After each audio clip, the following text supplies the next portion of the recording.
조갑제 TV 시청자 여러분 안녕하십니까? 2020년 3월 30일 총선을 16일 앞둔 시점에서 지금 김해을구에서 미래통합당 후보를 띄고 있는 장기표 선생을 모셨습니다. 감사합니다. 예, 불러주셔서 더구나 고맙습니다. 서울까지 올라오셔가지고. 예. 예. 그래도 우리 조 대표님 오락하면 와야죠. 아이고, 우리 장기표 선생하고 할 이야기는 너무나 많습니다. 예. 그런데 우선 요사이 70 몇 살이죠? 45년생이죠? 예, 제가 75. 75, 해방동입니다, 해방동이. 예. 75세 고향입니다, 더구나. 예. 김해을에 출마하셔가지고 뛰고 있는 예. 저간의 사정을 좀 설명을 해 주십시오. 예, 우선 김해을 말씀이 나왔으니까요. 예. 제가 사실 우선 지역구 후보로 출마할 생각도 별로 못 해봤고. 그렇습니다. 더욱이 고향인 김해에 가서 출마하리라고는 출마하기로 결정된 2시간 전까지 저는 생각을 못 했어요. 그랬습니까? 예. 왜 그러냐 하면, 예. 제가 김해 출신이긴 하지만, 예. 김해를 위해서 한 일도 별로 없이, 예. 지금 이 나이 먹어가지고, 나 국회의원 좀 만들어 주셔야 한다는 거는 너무 염치 없는 일이죠. 근데 김효 공관위원장 아십니까? 예. 이분이, 나한테 김해어리가 나갈 사람이 없다는 거예요. 이른바 험지네. 예, 그러니까 지난번에 왜 대표급 험지 차출로 안 있었습니까? 예. 그때 저 이름이 한번 거론돼가지고, 고향이 거기라고. 예. 그래가지고 이게 말이 시가 된다 그래가지고, 하도 나가라고 세 차례에 걸쳐서 2시간 요구를 해서, 이것도 다 인연 따라서 다 이렇게 이루어지는 모양이다 싶어서 나가게 됐습니다. 예. 상대는 현역 국회의원입니다. 그죠? 김정호 씨. 예. 상대는 현역 국회의원입니다. 예. 이분도 보니까, 이력에는 운동권 출신으로 돼 있더라고요. 그렇습니까? 예. 저는 그건 몰랐는데요. 예. 별로 운동권, 잘 모르겠네요. 잘 기억은 못 하시죠. 예. 자, 그동안에, 뛰어보니까 어떻습니까? 고향에서 뛰어보니까.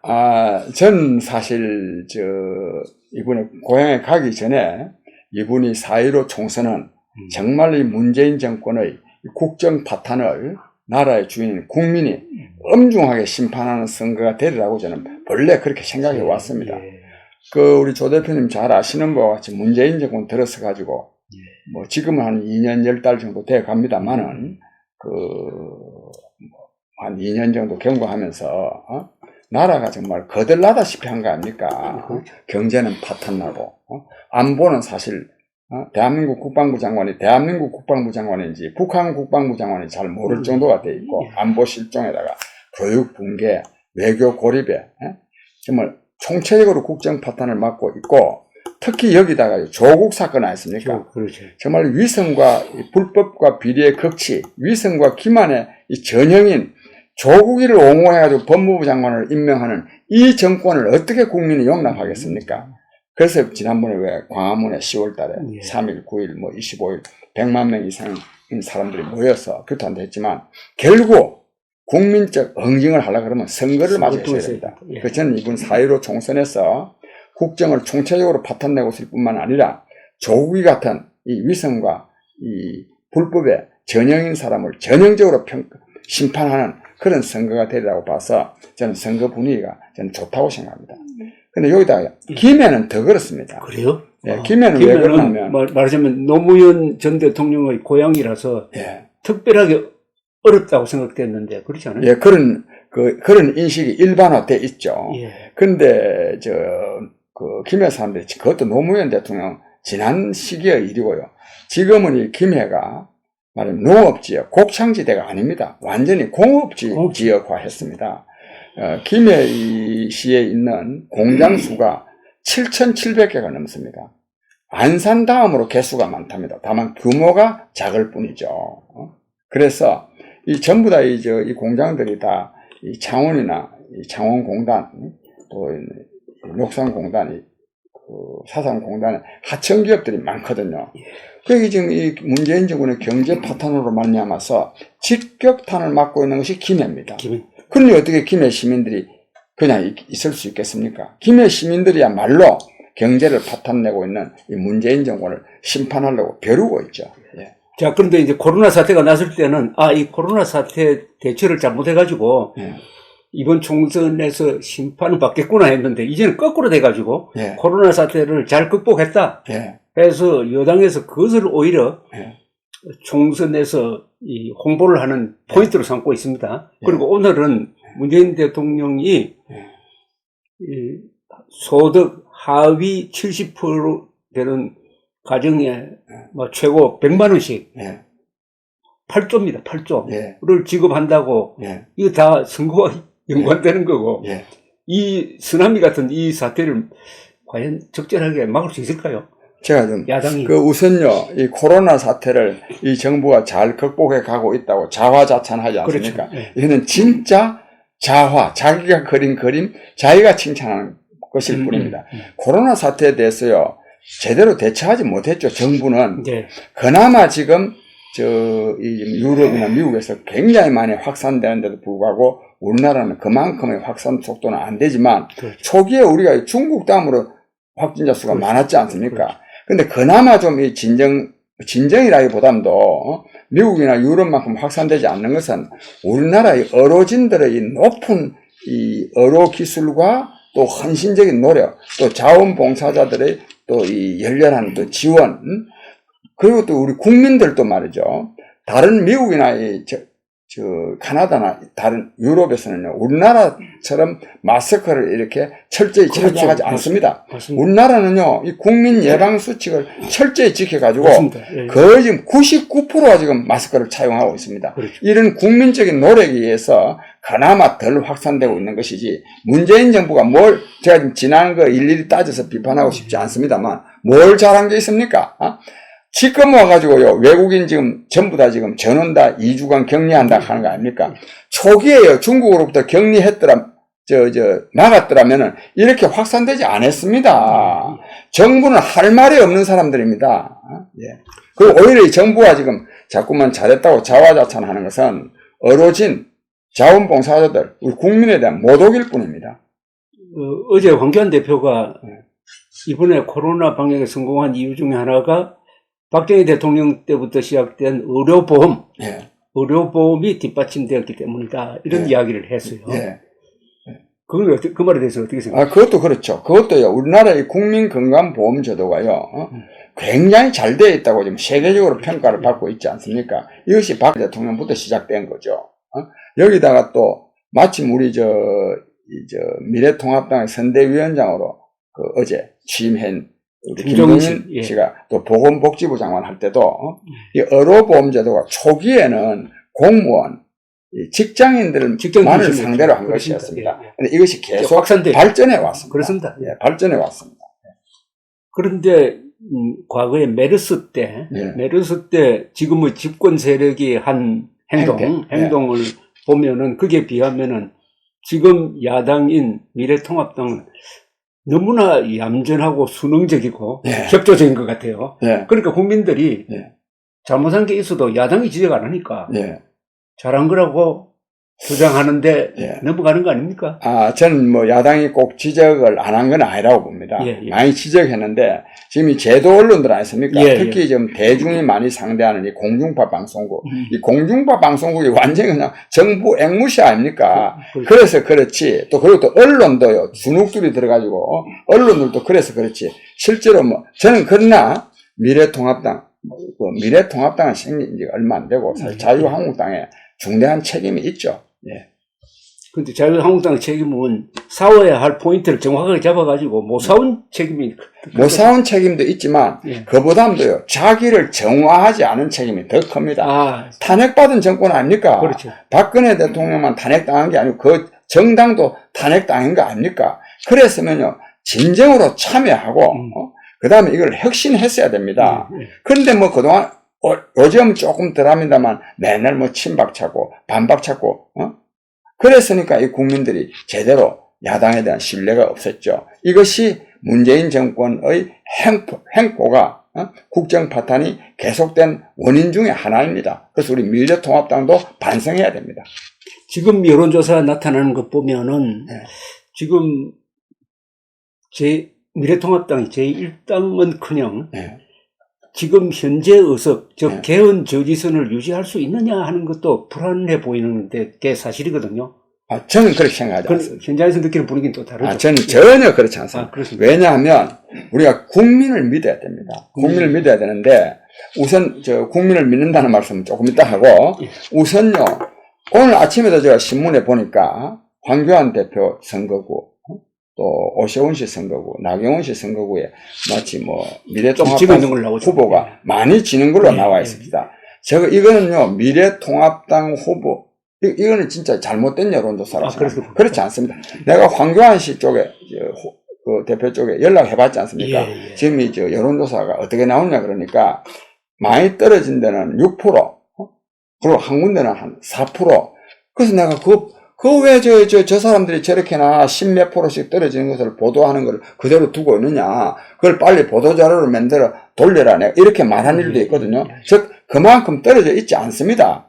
오히려 그러니까 이런 이 미래통합당의 대표급 인사들에 대한 이 지지율이 낮다는 것을 보도를 해가지고 마치 미래통합당이 뒤지고 있는 것처럼 저는 이 선전하는데 의미가 있다고 생각하고, 그다음 중요한 것은요, 잘 아시다시피 문재인 정권에 들어서가지고 앞서 말씀드린 국정을 총체적으로 파탄냈지 않습니까? 경제 파탄, 안보 실종.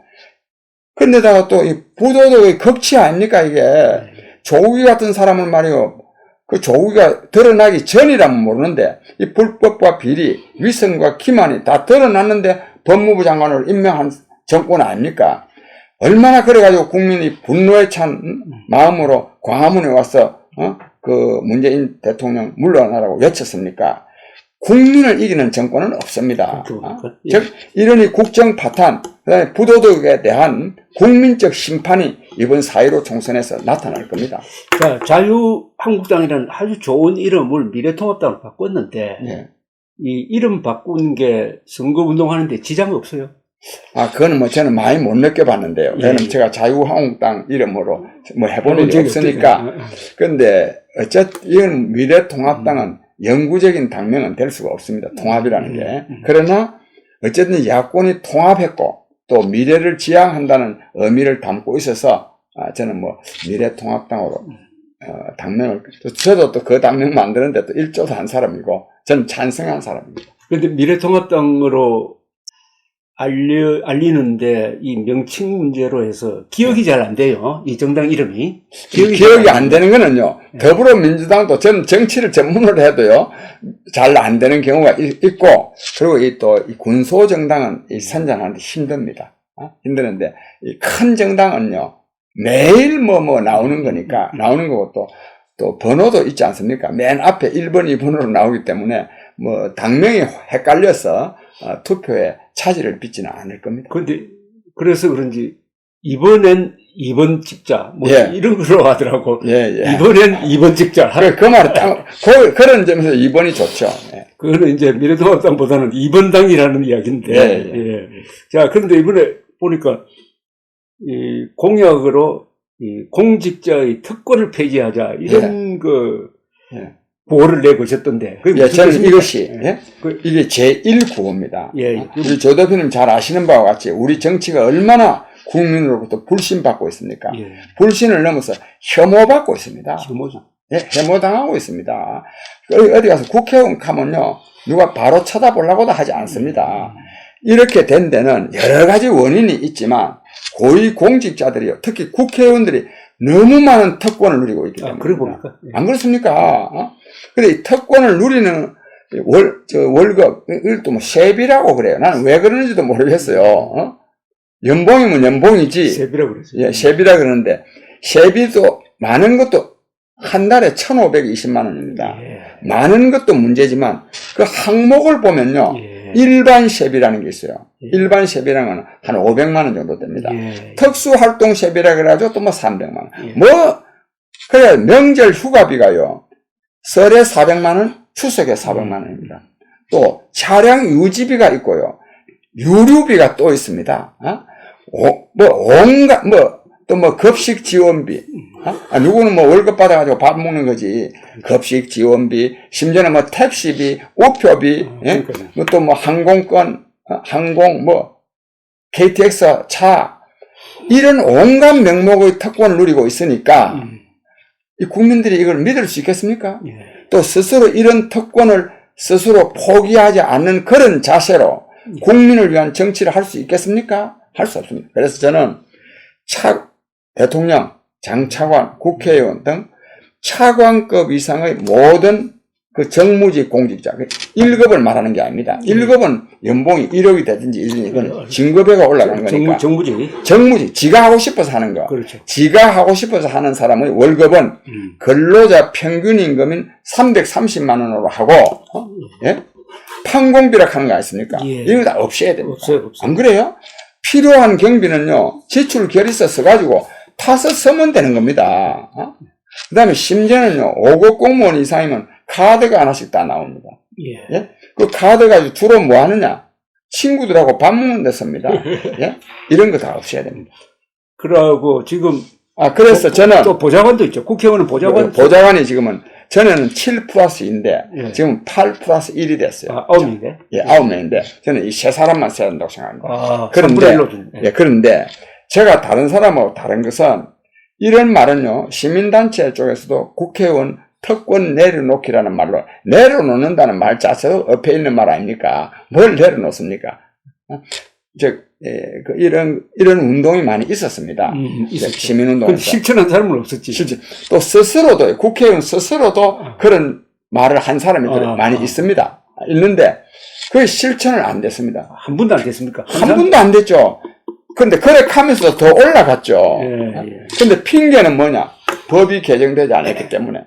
저는요, 만약에 제가 이번에 국회의원이 된다면, 제21대 국회가 시작되는 6월 1일부터 스스로 월급은 330만 원만 받고, 나머지는 반납이네. 반납, 국고에 반납하고, 보좌관은 세 사람만 쓰고 다 돌려보내고, 나머지 일체의 명절 휴가비, 차량 유지비 등등은 다 제가 거부할 겁니다.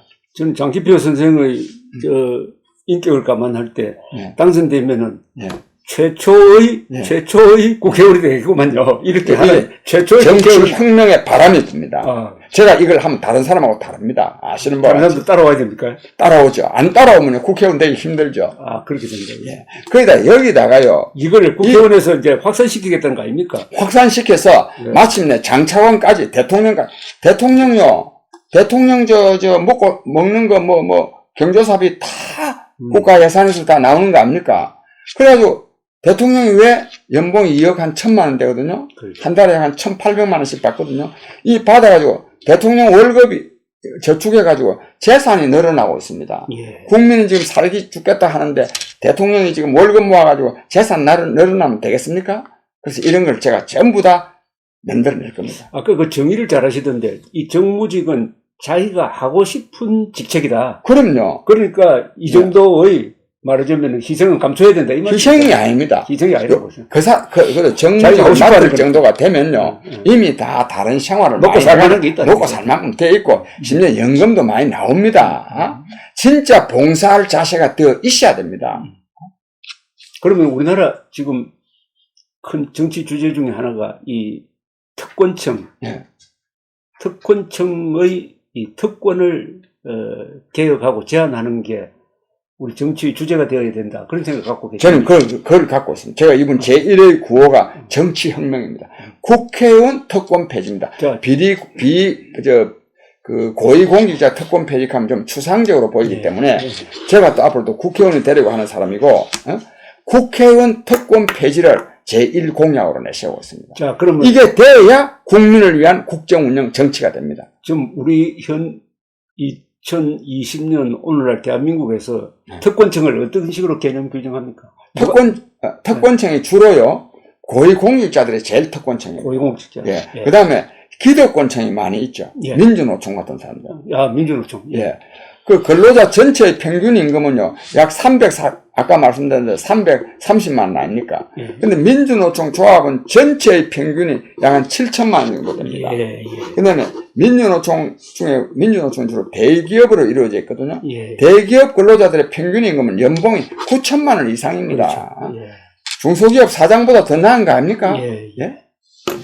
그래서 이 기득권청이, 이 특권이죠, 기득권이. 이런 걸 앞으로 없애는 방향으로 돼야 됩니다. 저는 기득권층보다는 특권층이라는 말이 더 맞다는 생각도 들긴 하는데, 어떤 제가 분류하기는 이래요. 예. 우선, 자기 능력에 비해서 힘을 더 많이 행사하는 것을 제가 특권이라고 규정을 한다면, 한국에서는 언론, 예. 그 다음에 검사, 예. 판사, 예. 그 다음에 교수와 같은 이 지식인들, 예. 그 다음에 민노총 같은 이 세습노조, 예. 그리고 좌파 세력, 예. 이런 몽뚱 합쳐가지고 저는 신종 양반계급이라고 그럽니다. 예. 예. 과거에 조선조 옛날 시대 때, 과거 양반보다 요즘 더 그러니까 계급자들. 조선조 시대 때의 그 양반계급이 있었지 않습니까? 예. 예. 그 전통을 그냥 이어받아가지고 예. 공리, 공론에 앞서고, 예. 실천력에는 약하고, 예. 안보에는 관심이 별로 없고, 아니 예. 무능하고, 예. 이걸 혁신하는 것은 사실은 이게 혁명이죠, 사실. 예. 예. 이게 앞으로 개혁혁명이 한 번 더 있어야 된다면. 예. 이 사회혁명도 이루어져야 됩니다. 예. 예. 그런 거가 혁명이죠. 혁명이라는 게 동학혁명이나 무슨 혁명이 특권 폐지시키는 게 그렇습니다. 혁명 아니겠습니까? 특권적인 프랑스 혁명도 그렇고 다 그렇죠. 근데 지금은 문재인 세력이 가장 큰 특권 세력 아닙니까? 그렇죠. 기득권 세력 아닙니까? 예, 기득권 세력. 말하면 종북 좌파 기득권 세력인데. 예. 그런데 이게 따져보니까 과거에 양반개혁하고 속성이 비슷한 게 많아요. 예. 근데 그거는 뭐 나중에 따로 한번 논쟁을 해봐야 되는데. 그런데 이렇게 공약을 하면은 현장에서 그러니까 유권자들한테 먹혀듭니까? 두 가지 반응이 있는데요. 월급 330만 원 너무 적은 거 아니냐. 그냥 뭐 적당하게 말하는 게 좋다 이렇게 말하는 사람들이 많이 있습니다. 다른 한쪽은요. 정말 그거 돼야 된다 이렇게 말하는 사람들이 압도적으로 많죠. 그리고 제가 월급을요 너무 작은 게 아닙니다. 근로자 평균임금입니다. 근로자 평균임금으로 우리도 살아야 되는 것 아니겠습니까? 아까 말씀드린 대로 정무직 공직자가 되려고 그러면 이미 벌써 돈 받는 것도 있습니다. 충분합니다. 근데 저는 다른 사람이 이런 이야기 했으면 이것도 일종의 파퓰리즘이라고 생각하겠는데 우리 장기표 선생이 이 이야기를 하니까 이 진정성이 느껴지는 게 우리 장기표 선생은 그동안 수많은 투어 그걸 보상받으려면 이제 민주화 보상 신청을 해야 되는데 민주화 보상 신청을 하지 않아가지고 돈을 한 푼도 안 받았다면서요? 예, 저는 안 받았어요. 그게 사실입니까? 사실이죠. 나는 작년에 최보식 기자 인터뷰에 그게 나와서 그 대목이 제일 놀랍더라고요. 그런데 제가 계산해보면 아마 받았으면 한 몇십억 받았을 것 같은데. 아마 적어도 10억 이상. 10억 이상 받았죠. 구속 몇 번 됐죠? 5번. 5번에. 그러면 옥중 생활이 한 10년, 9년 넘습니다. 9년이나 됩니까? 제가 사실 제야 민주화 운동 세력 중에는 제가 징역을 가장 오래. 난 9년이라고 생각 안 했는데. 오래 살은 사람이고. 5년, 5번 구속에 9년에 이걸 돈으로 환산하면 몇십억 되는데. 거기다 또 제가 10년 넘게 또 수배 생활 안 했습니다. 수배. 그걸 포기했다 이거죠? 포기라기보다 저는 내가 국민된 돈이고 또 우리가 대학생도 지식인 아닙니까? 지식인으로서 당연히 해야 될 일을 했는데 왜 국민이 낸 세금에서부터 내가 보상을 받아야 됩니까? 근데 외국에서 이 민주화 운동을 했다고 해서 일반적으로 일괄적으로 보상받는 경우가 많지 않죠. 저는 근본적으로요, 심지어 독립운동한 경우에도 또 의인 있지 않습니까? 어려운 일을 한 사람 다 돈으로 보상하지 않습니까? 저는 이런 거 돈으로 보상하는 게 없어져야 된다고 생각합니다. 그건 좋은 말씀이네요. 안 그래요? 그렇죠. 돈으로 보상 안 하고 또 그렇다고 해서 그 사람들 굶어 죽어도 좋다. 그게 아닙니다. 그렇죠. 다 살아갈 수 있도록 해야 되죠. 그럼 보상 못 받은 사람은 어떻게 삽니까? 그렇게 이런 식으로 민주화 운동 했으니까 돈 준다 이런 식은 안 됩니다. 돈으로 하면 안 됩니다. 돈으로 하면. 근데 그 주변에서 특히 집안에서 반대 안 많았습니까? 주변에서요. 그 돈 받아가지고 잘 먹고 살아라가 아니라 그 돈 받아서 제가 그동안 사실 돈이 없어서 제가 하고 싶은 걸 못한, 정치 활동을 못한 게 많지 않습니까? 그걸 하라고 했지만, 그러나 받아야도 될 돈을 받아야 되지. 그렇군요. 목적이 좀 옳다고 해서 받지 말아야 될 돈을 받아서는 안 되죠.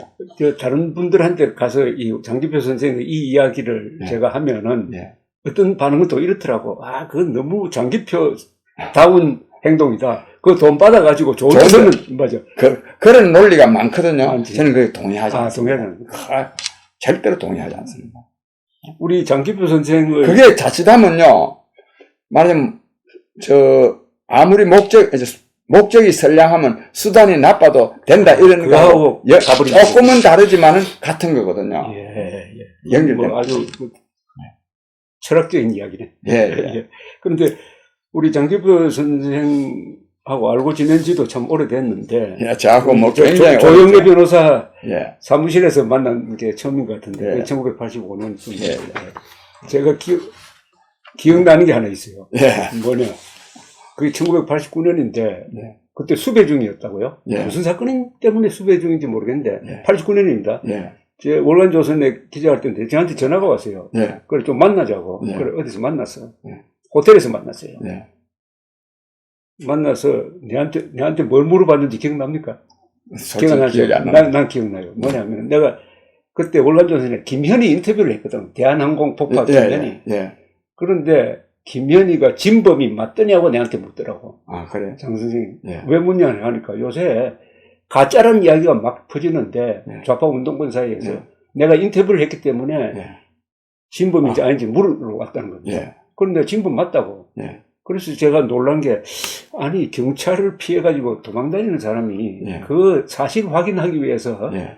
내한테 연락을 했다. 예. 아, 이분은 신념보다도 사실을 더 중요하게 여기는 분이구나 예. 하는 그런 인상이 있었습니다. 예. 그 진범 맞습니다. 맞죠? 내가 왜 그걸 물론 물어봤느냐 하면, 물론 맞죠. 사람들이 말하자면 운동권에서 예. 그게 가짜라는 거야. 가짜라고. 그때 한적 보였죠. 아, 그거 왜, 10가지 그건 많이 가짜인 이유 10가지 대학에서 그래서 할 때, 저는 그걸 진범이라고 확신했거든요. 예. 왜냐하면, 북한에서 그때 왜 그러냐면, 이제 서울 올림픽을요. 방해하기 위해서 그런 거거든요. 예. 그랬고, 그 다음에 누구지? 김현희를 만약에 진범이 아니라면요, 적극 처단합니다. 그래야 증거를 없앨 거 아닙니까? 그렇죠. 계속 살려놓는단 말입니다. 언제 내가 진범이 아니다. 근데 그때 또 뭐라고 말했냐면, 안기부 직원이라 그랬어요. 맞습니다. 안기부가 자작극이다. 나 지금 오래돼서 생각이 안 나는데. 안기부의 자작극이다 이랬어요. 안기부의 내가 몇 가지 참 나 이거 물을 줄 생각도 안 했는데, 안기부 직원이면 그 사람이 대한민국에 살았는데 그 텔레비에 계속 나오는데 그렇죠. 누가 모르겠습니까? 그죠? 그걸 어떻게 굴 속에다 키웁니까? 그거를? 예? 몇십 년 동안을? 그 다음에 또 이런 주장도 있었어요. 거기 사람들이 다 죽어버렸어요. 그렇죠. 그 비행기에서. 네, 115명 죽었죠. 15명 죽었는데, 만약에 안기부, 하여튼 그런 등등으로 해가지고, 가짜라고 했는데, 저는 가짜가 아니라고 보죠. 지금도 살아있지 않습니까? 만약에 가짜였다면 폭로가 안 되겠습니까? 더구나, 왜 좌익들이, 친북 세력이 이걸 끝까지 가짜로 몰려고 하냐면은, 115명 중에서 대부분이 이라크에 파견되었던 우리 노동자들이라고. 네. 노동자들이 2년, 3년 집에 한 번도 간 적 없이, 일하고, 이제 집으로 돌아가면서 탔던 비행기입니다. 네. 그 사람들이, 김현희 이야기 들으면은, 가만 앉아있으니까 뒷좌석에 앉아있던 귀국 노동자가 자기들끼리 이야기하는 걸 들었다는 거예요. 내가 오랜만에 돌아가는데 애들한테 선물을 샀다. 너는 선물 뭘 샀느냐? 이 이야기를 하더랍니다. 근데 폭탄을 놓고 내리면서 죽을 사람인데 하는 순간에 마음을 강하게 먹기 위해서 김일성이가 가르쳤던 정치적 생명은 영원하다. 그 새기면서 독하게 마음을 먹었다는 겁니다. 그러니까 노동자를 죽였으니까 김정일 지시로 노동자를 죽였으니까 우리 한국 좌파들도 김현희를 가짜로 만들어야 될 이유가 있었던 거죠. 이유가 있은 건 아니지만 하여튼 어쨌든지 그런 거죠. 예. 요새 조국 자꾸 이야기하는데 손석희 씨는 어떻게 생각합니까? 요새 손석희 씨가 이게 막 오르는데 조국 손석희니까 자꾸 제2의 비슷한 조국입니다. 그렇게 생각해요. 예, 조국이보담도요 한수 위면 위지 똑같죠. 이 손석희에 대해서는요 전에 아니 지금 무슨 손석희 씨하고 특별한 인연이 있습니까? 인연은 이게 왜 이게 2탄이거든요. 예. 손석희 2탄 아닙니까? 예. 1탄은 언제냐면 왜? 한 1년인가? 1년 반쯤 전에 그 왜 김웅 기자 뭐 주차장에서 뭐 주차장 사건 아십니까? 폭로한다고 협박을 했다는 네, 거죠. 그때 제가 예. 그 김웅이하고 그 손석희하고 저 카페에서 그 왜 말한 거 이거 예. 녹취록이 공개가 됐어요. 예. 내가 그 공개록을 녹취록 그걸 보고 손석희라는 사람 정말 비굴한 사람임을 제가 확인했습니다. 예. 너무너무 비굴합니다. 예. 무슨 죽을 죄를 지었는지 모르지만 말하는 톤이 그렇더라고요. 톤이요. 내용이 비굴한 얼마나 죽을 죄를 지었는지 모르지만 그랬으면 자기가 하는 일에 대해서 그 인정을 하고 반성할 거 반성하고 책임질 거 책임지고 그래야 안 되겠습니까? 근데 그거를 무마하기 위해서요. 온갖 지저분한 말을 다 하고 심지어는 그 무마하기 위해서 취직시킬 줄라 했지 않습니까? 예. JTBC에다가 그런 걸 내가 보면서 그때 이런 글을 썼다. 오늘 근데 조선일보에 이게 인용됐어요. 오늘 아침 신문에 인용됐어요? 예. 뭐라고 썼습니까? 내가 전에 뭐라고 썼느냐 하면 손석희 사장 너무나 비굴하구나. 이게 그 제목이고 당장 JTBC 사장 내놔야 된다 이렇게 썼는데 오늘 아침 조선일보 어디 이 손석희에 대한 칼럼을 쓰면서 옛날에 제야운동가 장기표 씨가 손석희 너무 비굴하다고 선거에 뭐 짧게 이렇게 인용된 걸 제가 봤어요. 아마 그분이 저 잘 모르는 사람인데 논설위원이 아마 그때 쓴 글이 상당히 좀 인상적이었으니까 아마 인용하지 않을까 싶은데 그건 그렇고 손석희가요 지금 또 걸려든 건지 얼마나 잘못을 저질렀으면 세상에 조주빈이 같은 사람한테 걸려듭니까? 또 걸려들었으면 그걸 털어야 되는데 해명이라고 한 거요. 그 JTBC 자기가 직접 해명한 것도 아니고 JTBC를 통해서 해명을 했는데 그렇죠. 해명 그 내용을 보면 한 개도 해명이 아닙니다. 해명이 아닙니다. 변명이지. 예. 변명도 의심을 더 불러일으킬 수밖에 없는 거예요. 그렇습니다. 예? 의심을 더 불러일으킬. 이런 사람이 지금 언론사 사장을 하고 있습니다. 이것은 정말 우리 국민들이요 이걸 응징해야 됩니다. 그런데 국민이 응징해야 됩니다. 응징하는 길은 뭐냐? JTBC 시청을 안 해야죠. 안 그렇습니까?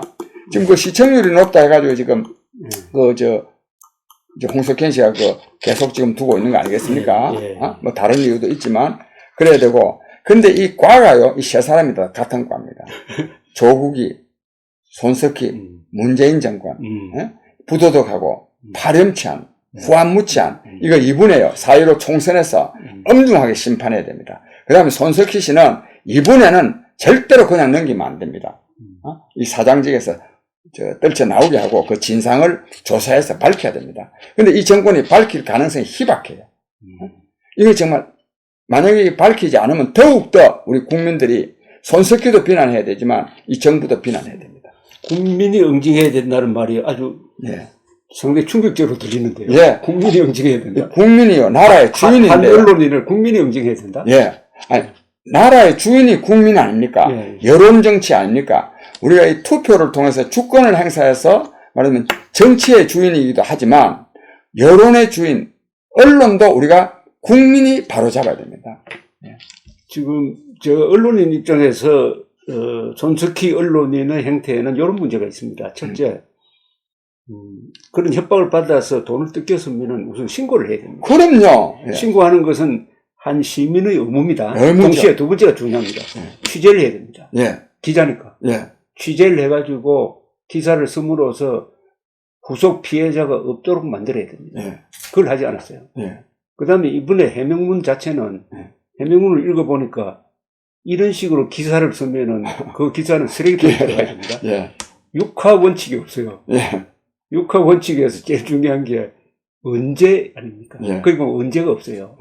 누가 언제 어디서 무엇을 어떻게 언제가 없어요. 예. 이렇게 하면 기자가 아니죠. 세 번째는 이 정도의 공갈에 기자가 굴복하면 안 되죠. 예. 과거에 손석희 씨가 지금 누리고 있는 언론 자유는 저 같은 사람 포함해서 이 선배 기자들이 싸워서 쟁취한 겁니다. 예. 그렇지 않습니까? 예. 다 감옥 가고 해직되고 예. 저도 3번 해직됐지만은 예.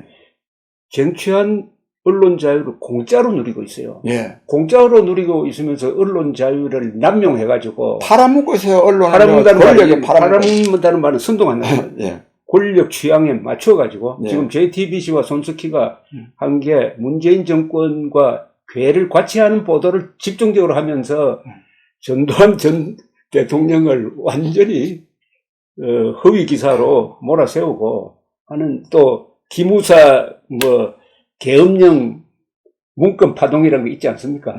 그 사실 아니잖아요. 거기에 앞장서고 했던 이런 행동을 했으니까 기자로서 자격이 없는 건 확실해요. 예. 자격이 없는 정도를 넘어서요, 한 인간으로서도요, 너무너무 비굴하죠. 예.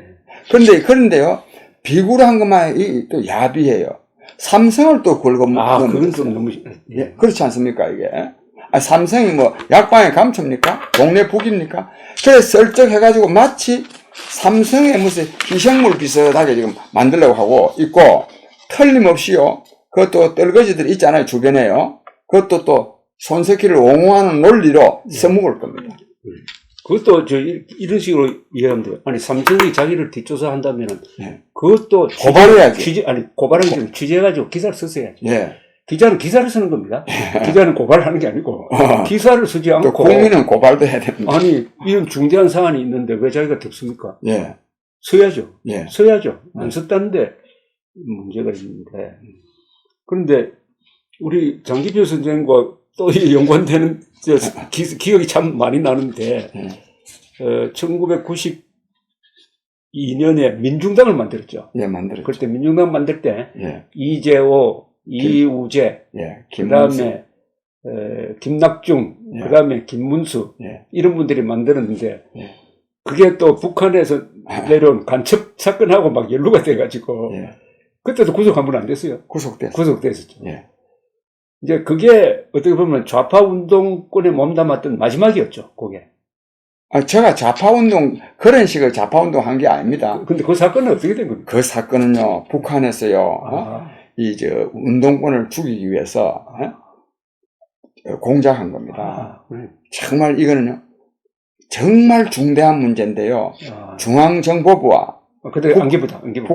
그때 안기부와 북한의 공안기관이요, 협조했습니다. 이것이 북풍 사건입니다. 의도적으로 협조한 건 아니겠죠? 아닙니다. 의도적으로. 제가 이걸 잘 압니다. 내가 이걸 많이 말했는데, 한동안 말지 기자 김경화라는 사람이, 내가 그렇게 말하니까, 설마 그렇게 했습니까? 설마 그렇게 했습니까? 해사타가요, 북풍 사건 터 있잖아요.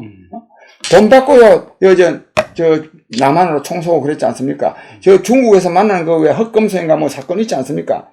정말로 이건 사실입니다. 우리 조 대표께서는 이거 인정하시기 어려울 텐데, 정말 내가 더 말하면 그렇고, 예? 이거는 내가 그 이선실 여자라는 이선실 씨 있잖아요. 예. 그 여자가 중앙정보하고 완전히 내통한 사람입니다. 북한 첩자도 맞습니다. 이중입니다. 예. 저는 그런데 이선실 씨가 할머니가 아주 할머니가 뒤뚱뒤뚱하는 70대 후반의 할머니가 하여튼 난 돈 130만 원 받았다고요. 예. 내가 징역 사고 나온 지 얼마 안 되니까 어떤 분이 와가지고 돈을 아이고 고생 많이 했다 그래서 100만 원 받고 추석 때 어디 30만 원 받았어요. 어느 날 또 되니까 자기가 이제 제주도 아들네 간다고 4천만 원을 자기 전세 보증금이 4천만 원인데 빼가라 그래서 내가 그거 빼왔으면 큰일 날 뻔했어. 하여튼 그 얘기는. 예. 그런데 우리 장기표 후보라고 부르겠습니다. 후보를 좌파 운동권으로 인식하고 있었던 거는 사실이거든요. 그건 아주 착각이 잘못했습니다. 보통 잘못이 아니죠. 그 이유 중에 하나가 민중이란 말을 많이 썼죠. 많이 썼죠. 민중이란 말. 왜 민중을 왜 써야죠? 그런데 민중이란 말을 좌파 운동권이 가져가가지고 인민이란 말 대신에 민중이라고 썼잖아요. 그러니까 그렇지 않습니다. 제가 같이 말씀드릴게요. 그걸 민중을 왜 썼는지. 왜 썼느냐? 국민 대중이죠. 이건 왜 민중을 썼느냐 하면 국민 대중의 약자가 민중입니까? 그럼요. 국민 대중의 약자가 민중이 왜 썼느냐 하면 내가 지금 이름은 거명하지 않겠네. 이름은 김문수 씨 같은 사람 아십니까? 이 사람들이요, 말하면 선오랜 사건이라는 게 있어요. 그렇죠. 서울노동운동연합, 심상정이하고 같이 한. 여기서요, 노동자 계급주의를 주장했어요. 예, 예. 김문수 씨가 나하고 인간적으로 가깝잖아요. 그 내가 그랬어요. 그때는 뭐, 김문수지. 응? 이 사람아, 왜 우리가 노동자 계급의 지도를 받아야 돼? 왜 그런 걸, 지도, 이제, 마르크스 레닌주의가 가면 노동자 계급이 진보성을 담지한 계급이거든요. 그렇죠. 그래서 내가, 그건 아니다. 우리는 국민 대중을 우리는 따라야 된다. 예.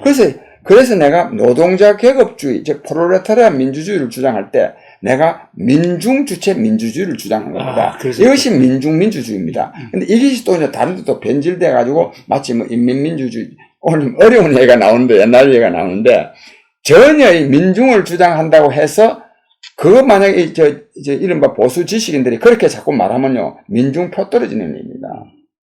어리석은 일입니다. 사회보장제도를 계속 반대하는 것이 말하자면 이 보수 세력이 집권 못하는 원인이 되고 있음을 알아야 됩니다. 마찬가지입니다. 민중이 왜 나쁩니까? 또 심지어는 인민이라는 말이 또 왜 나쁩니까? 우리가 말을 빼앗기면 안 됩니다. 말을 찾아야 됩니다. 근데 이제 민중, 인민 다 좌파가 가지고 가서 자기 전유물로 만들었기 때문에.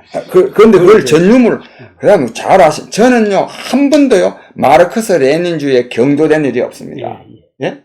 그거 아시지 않습니까? 옛날에 월간조선에 내가 실으려고 하다가 옵서브지에 실었는데, 왜냐면 제목이 너무 안 좋아서 솔직하게 말하는데, 저는요, 북한 주체 사상에 한 번도 경도된 일이 없습니다. 이것은, 이 말 참 이런 말 나오는, 내가 무슨 똑똑해서가 아니고, 내가 운동을 오래 했기 때문입니다.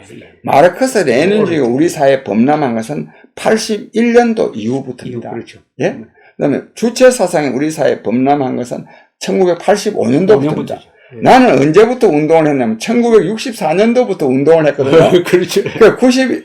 81년도 될 때는 이미 벌써 15년 이상 운동을 했단 말입니다. 그 내 나름대로의 사상과 이념과 정책을 상당히 정립해놓고 있었거든요. 그 내가 거기 경도 안 되지. 그 나는 그래서 처음 나보고 사람들이 전향했냐 나는 전향한 사람이 아닙니다. 맞습니다. 그런데도 불구하고 군사 독재 정권이 맨날 나보고 북괴를 이롭겠다고 국가보안법 그래가지고 징역 살렸지 않습니까? 전향할 필요가 없는 거죠. 필요가 없는 사람이지. 예. 나야말로 자유민주주의, 시장경제를 계속 옹호해온 사람이죠. 또 군대도 가서 육군 병장 제대죠. 육군 병장 제도일 뿐만 아니라 내가 월남전까지 간 사람 아닙니까? 월남전까지 갔었구나. 그럼요. 몇 사단에 가셨어요? 29연대, 백마사단, 구사단. 구사단이면 노태우 사단인데 그게. 옛날에 그 뒤에 노태우 민우아에서 근무했죠. 나트랑. 아주 완벽한 반공주의자는 아니죠. 그렇죠. 반공주의자가 아니죠. 근데 반공이라는 말에 대해서 어떻게 생각해요? 반공이라는 말은 우리가 반공해야 되죠. 그렇죠. 그러나 반공주의는 꼭 옳은 건 아닙니다. 예, 알겠습니다. 그래서 저는 항상 반공 자유민주주의 이럽니다. 예. 반공 뒤에 자유민주주의. 그것도 또 어려운 말인데 어떤 이념도요 생명이 있습니다. 공산주의도 어떤 나라에서 어떤 특수한 역사적 상황 속에서는 좋을 때가 있습니다. 자본주의도 좋을 때가 있습니다. 그 다 여러 가지가 이념도 시대 상황에 따라서 그 가치가 달라집니다. 작년에 최보식 기자 인터뷰는 최보식 기자의 인터뷰가 참 화제가 많은데요. 예. 그때 우리 굉장히 감명 깊게 읽었습니다. 그래서 제가 또 소개도 했어요. 소개도 했어요. 예. 최근에 읽은 것 중에서 제일 감동적인 것이라고 했는데 그 중에 특히 이 문재인 대통령의 이 생각을 그렇게 좀 여지없이 비판을 했대요. 정확하게요. 여지없이 비판을 했는데 그 문재인 씨를 만난 적이 있대요. 있습니다. 어떤 연구를 80년대 초반에 이제 문재인 씨가 학생운동 경력으로 징역도 잠깐 살고 그랬으니까 제가 딱 접촉할 대상이 되는 거죠. 포스바로 갔네. 민통년 만들 때. 그래서 내가 우리 후배들한테 보니까, 문재인 씨라는 사람이 옛날에 학생운동도 하고, 변호사하고 있다. 그냥 만났는데, 딱 이런지 하에요. 선배님 걔는지 모르겠는데, 나는 이젠 민주화운동에 참여할 생각은 전혀 없다. 너무나 단호하고, 또 그 표정도. 정색으로 합니까? 정색으로 하죠. 또 표정도 내가 보면 운동권으로 할 사람인지 아닌지 좀, 그래서 좀 안 보입니까? 아니, 두 번 다시 만난 일이 없죠.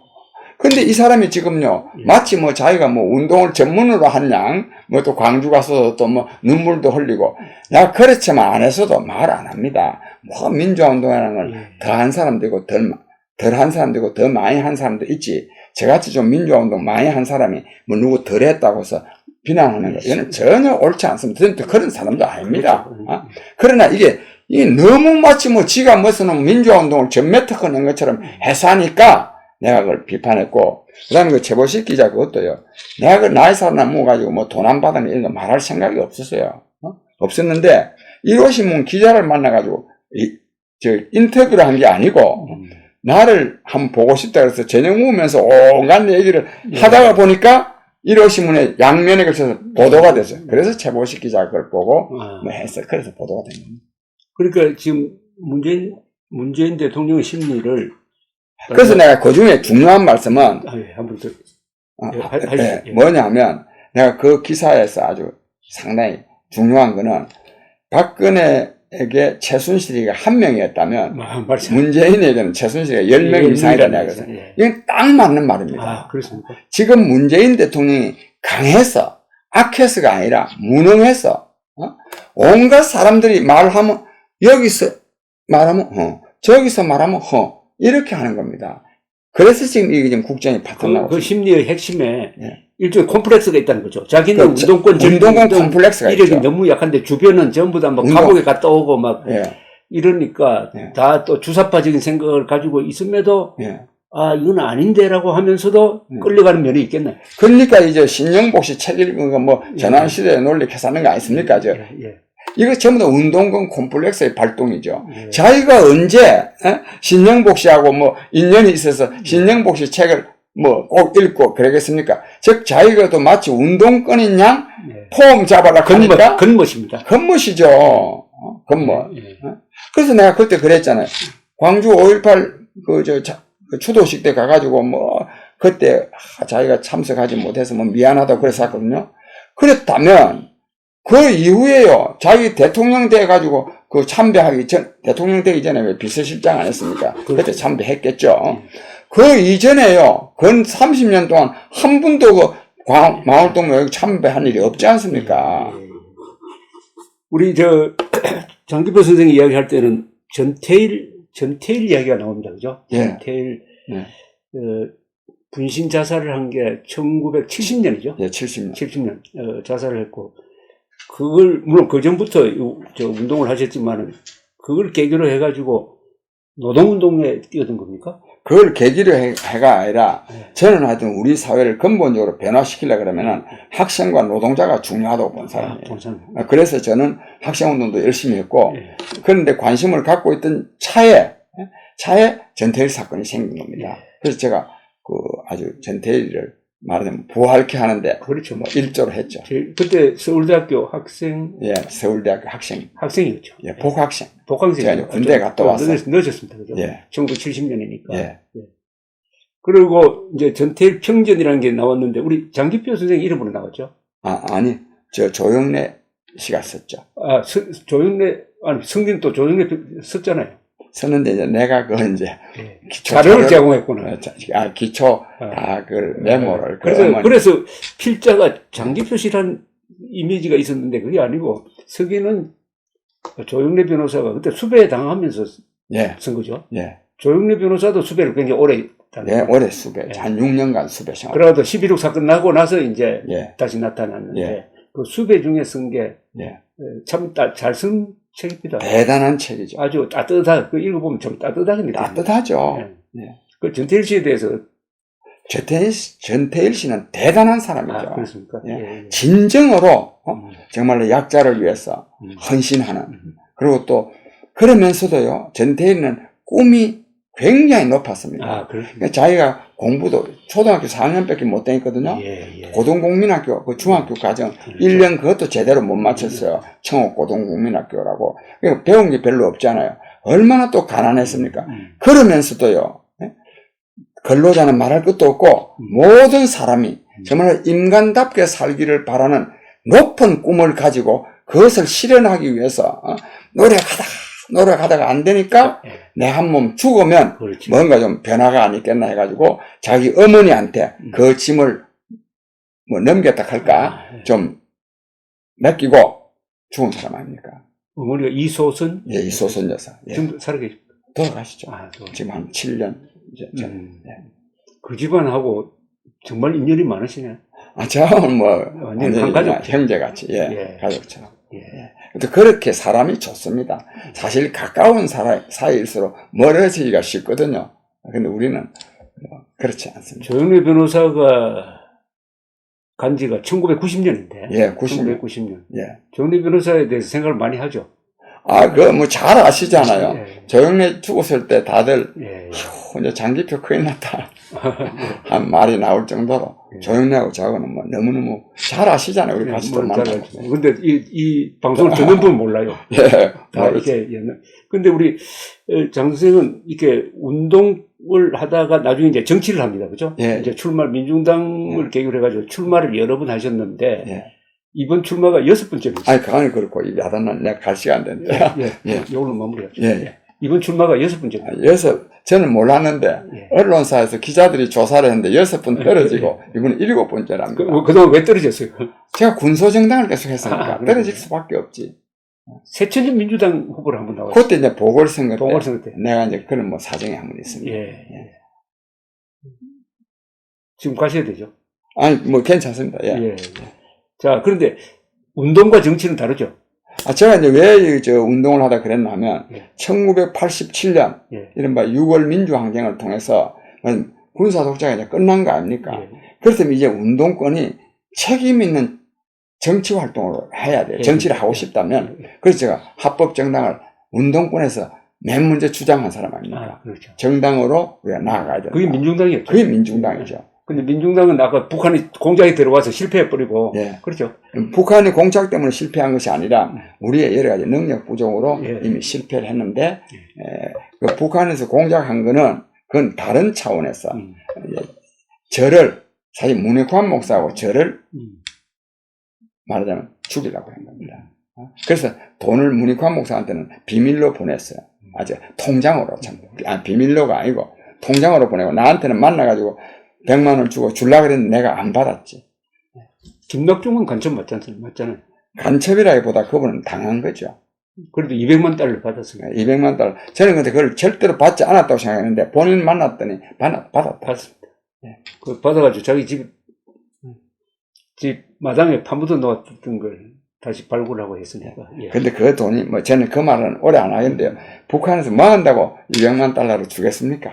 자, 그래서 이제 운동권으로서 우리 제일 오랫동안 4.1 운동한 분입니다. 그죠? 60대니까 뭐 한 60년에 걸쳐서 운동을 하셨고, 정치의 기준을 뭐 국회의원이 되는 것이라고 한다면은 정치에서는 그렇게 성공을 못 하셨어요. 아주 못했지. 운동권의 자질과 정치권 자질이 다르죠? 자질이 달라서가 아닙니다. 저는 나의 정치적 꿈이 있습니다. 이 꿈을, 이른바, 저 당은 전부 다 보수정당입니다. 제가 지금 한쪽을 진보라 하는데, 그건 전혀 사실이 아닙니다. 이 보수정당에서는 실현할 수 없기 때문에 제가 진보정당을 계속 추구해 온 것이죠. 그런데 이것이 우리 사회 실정에 맞지 않고, 또 내가 또 능력이 부족해서 계속 실패해 왔죠. 근데 이번에 이제 당선돼가지고 국회에 들어가시면은 아까 말씀드린 공직자 특권 폐지를 철폐를 계기로 해가지고 뭘 하실 생각입니까? 그건 제대로 된 공직자 특권 폐지야말로 수단의 한 과정일 뿐이죠. 제대로 된 정치가 이루어지도록 해야 되죠. 그래서 대한민국은요, 진짜 잘 살 수 있는 나라가 될 수 있습니다. 조건이 좋습니다. 저는 진짜 전 세계에 모범되는 국가를 만들 수 있다고 저는 확신하는 사람. 민주국가를 만들 수 있다. 민주국가일 뿐만 아니라 복지국가. 민주복지국가를 만들 수 있는 입지 조건이 아주 좋습니다. 정치가 바로 서야 됩니다. 그 정치가 바로 서는데 제가 한 역할을 하고자 합니다. 마지막으로 질문 하나 드리면, 5분 구속대가 한 10년 사셨어요? 9년 사시면 원한에 사무실 텐데, 그 원한을 냈지 않았어요? 아니, 나만 고생한 게 아니고요. 밖에 학생들 글 가르치는 것도 선생 똥은 개도 안 먹는다는데 선생님 하는 분들 노동자들 얼마나 그 산재로 많이 죽고 그럽니까? 농사 짓는 사람들 나만이 나라의 발전을 위해서 일한 게 아닙니다. 나도 고통을 겪었지만 다른 사람도 많은 고통을 겪었죠. 그래서 저는 오히려 뭐 원한을 사무치기는 그냥 우리 사회 다른 부문에 종사하는 분들에 대해서 정말로 감사하게 생각합니다. 왜? 나같이 만약에 데모만 했으면 대한민국이 유지되겠습니까? 그렇죠. 벌써 망했죠. 내 데모하는 동안에 농사 짓고 공장에서 일하는 사람들 덕분에 나라가 이만큼 발전했으니까요. 이 말에는 코멘트를 안 붙여야 되겠습니다. 예. 감사합니다. 예, 감사합니다. 예. 예, 우리 조갑계 TV 시청자 여러분 감사합니다. 제가 너무 두서없이 말씀드렸는데 그래도 좀 이해해 주시고 제가 이번에 김해시 을 선거구에 출마했습니다. 많은 성원이 있기를 바랍니다. 감사합니다. 선거 끝나고 나서 한번 봅시다. 예, 그럽시다. 예.